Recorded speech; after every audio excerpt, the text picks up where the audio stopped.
Today I wanted to give you an idea of what's involved in installing these adjustable air springs on a Sienna minivan. This is a 2017 Sienna minivan. It will also work with years around that as well as earlier years. So I purchased these airbags because I also pull a trailer. You can see it right there. And I pull some ride-on mower on that, as well as a few other things. So when I hook it up to my trailer hitch, the back of the vehicle tends to go down. And this also happens when you load it up with 7 passengers and luggage. It just goes all the way down. So it's very hard to, it's not very aesthetically pleasing, and at the same time, so when I pull a trailer also, it also tends to sag at the back. All right, so I decided to purchase these. They were a little more than $100, I think, on Amazon. I'll post a link for them. And it comes with instructions. You can see it comes with the airbags, some zip ties, some fittings, a hose, and these rubber bumpers. Right, install in an hour, it says. So yeah, it kind of did that, but I'll show you what I did and what issues I ran into. So it does come with instructions.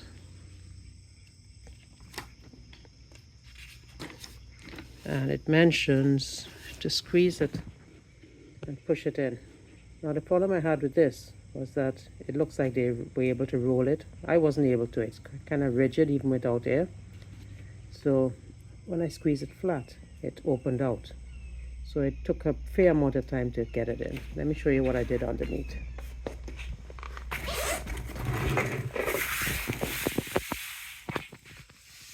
So this is what it looks like.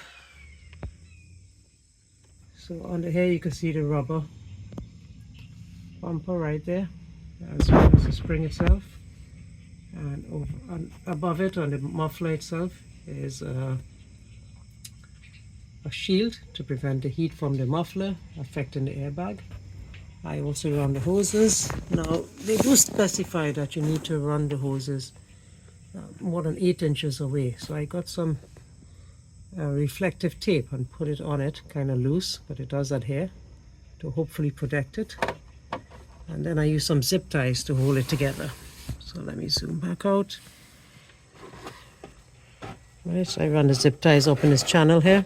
I'm just going to secure this a bit better, and then up, over, and in the shield. Now what I did as well was, they recommend drilling a hole in the bumper itself and bringing out the tip, which I did here.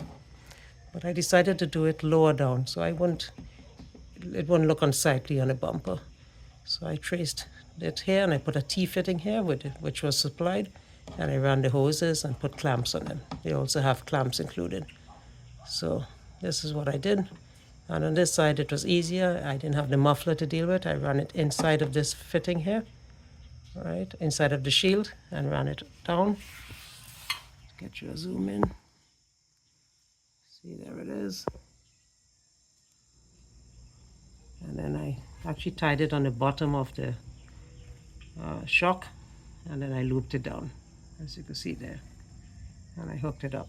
So that's what I ended up doing. So I'm basically, you could pressure this up to normally about 10 psi when not under load, and I think they set up to about 25 when you are loaded up, to help level the vehicle.